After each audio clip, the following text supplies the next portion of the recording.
What's up, guys? Welcome back to another Stay Fresh production. So I'm really excited to bring you guys a couple of fragrances that I was sent a few weeks ago from a house known as Swiss Arabian. And basically they're a fragrance house that is trying to bring Middle Eastern inspired fragrances to the West. And they've reached out to a few reviewers. They reached out to me. They sent me a couple fragrances and I've been testing them out. And I'm simply going to give you my thoughts on these fragrances. So we got two we're talking about. The first fragrance we're talking about is one that Max Forte actually reviewed not too long ago. And this is one of their flagship fragrances. This is called Mutamayez. And it translates into something special, I believe. I think in Arabic. And this fragrance, first of all, let me just say this.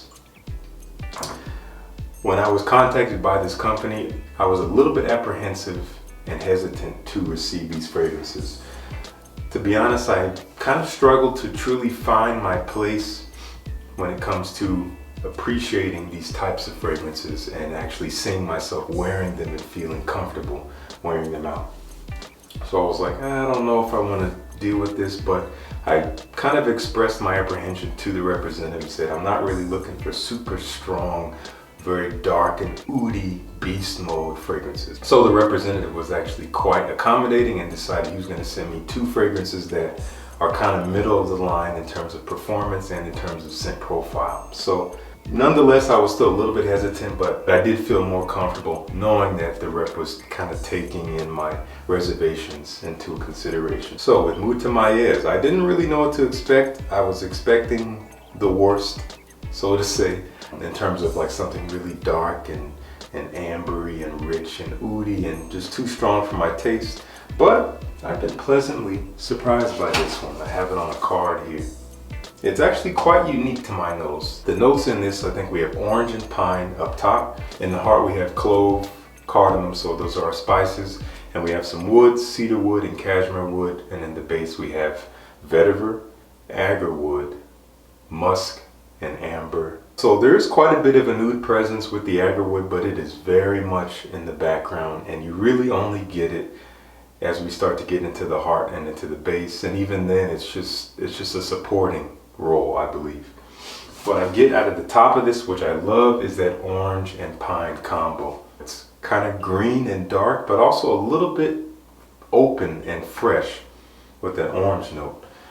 And it immediately starts to get woody as we get into the heart of the fragrance. But it's not an oody kind of like stinky woodiness, if you know what I mean. The cedar wood is what I get the most as it dries down. So you have this orange, kind of slightly zesty, but not really, more of like a kind of fresh, but very woody, kind of dark, and a little bit green scent that as it dries gets more woody and stays a little bit fresh, but kind of earthy with that vetiver note. And again, the oud, which is the agarwood, is just barely in the background. I really like this stuff. The projection on Mutamayez is actually pretty light on my skin. It doesn't scream, but it does last a good amount of time. I get a good 8 hours. All the fragrances from Swiss Arabian are eau de parfum as far as I can understand. At the very least, the two that I have are eau de parfum.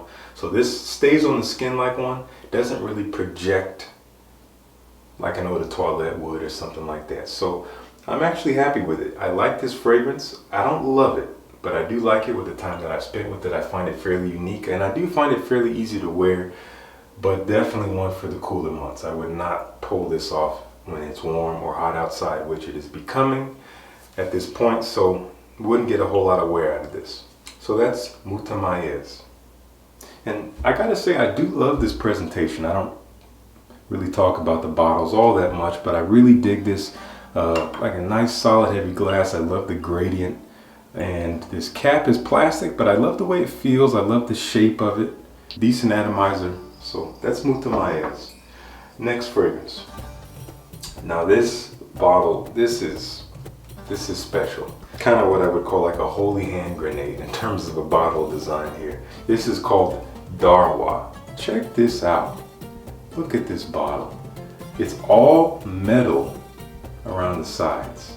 The cap, solid metal, except for the little plastic insert, but metal cap, just really just heavy. Obviously you can see glass, you can see the inside there. This has these little kind of like blue rhinestones around. Very regal. Really, I'm really impressed with this bottle design, and it just feels heavy in the hand. So what does this smell like? To put it simply, this very much reminds me of Tom Ford's Tuscan leather. I only have a sample of that. I sprayed them side by side on cars, and I'm going to kind of tell you the differences that I get. So first thing I'll say is Darwa technically doesn't have any leather in it, but it does have a very prominent saffron note, which can kind of give the resemblance of a leather note. It's kind of this leathery feel, and they did mix it with pear and raspberry, and at the very least that raspberry note is something that you do get in Tom Ford's Tuscan leather. This does have a pretty prominent oud presence that comes out as it dries down, but it does kind of mix well with that fruity, sweet, leathery accord we get from the saffron and the raspberry. I don't really get much of the pear, to be honest, that's just me, but we do get that basic Tom Ford Tuscan leather DNA, sweet, kind of fruity leather, a little bit dark. Darwa has quite a bit of oud in it. We have agarwood both in the heart and the base notes. We also have, I think, rose and neroli in the heart notes. And in the base we have the addition of musk, amber, and patchouli. So they love their musk and ambers in the base. And it does bring that masculinity to it. Now as it compares to Tom Ford's Tuscan leather, Tom Ford's Tuscan leather actually has a leather accord in it, and it smells more like leather. It smells like you're putting your nose up to leather that has some kind of sweetness to it. Whereas this Darwa actually comes off a little bit fresher in a way. It comes off just a touch more open in its scent profile, not so leathery. But they do kind of wear the same in the air. When you just smell the sillage, they're going to smell basically the same. They really have that same DNA. In terms of performance on this, Darwa performs very well, just like Mutamayez. I get a good 8 to 10 hours of longevity. This one does project quite better than Mutamayez on my skin. It does kind of fill the air, and I really have to say I really like the sillage of Darwa. I love the way that it fills the air. I'm not crazy about it up close, nor am I crazy about Tuscan leather up close, but we do have to understand that smelling fragrances up close where you sprayed them is not really a natural way to smell fragrances, because in a public setting most people aren't going to be coming up to where you sprayed your fragrance and smelling it and telling you what they think. They're going to smell it in the air, and that again I think is a more organic way to experience a fragrance. So in the air I really dig it. The same with Mutamayez, just this very subtle masculinity to the fragrance profile. So overall I do enjoy these fragrances. I was going a little bit outside of my comfort zone and receiving them and testing them out. But again, I was pleasantly surprised. So that's all I have for you guys. Thank you, Swiss Arabian, for sending these fragrances over. It's been a pleasure getting to know them. And I did forget to mention with Darwa, I would not really wear that outside of the cooler months as well. Similar to Tuscan leather.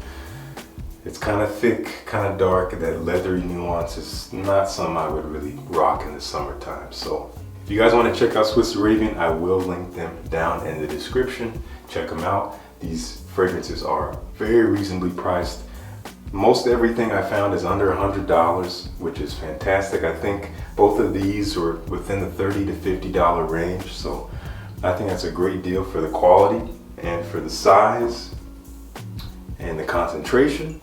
And the presentation. Yeah, I think it's a great deal. So if you have smelled these or you have any experience with the house, please let me know down in the comments. Let's talk about it. Anyway, thank you guys so much for tuning in. Peace. I'll see you guys in the next one.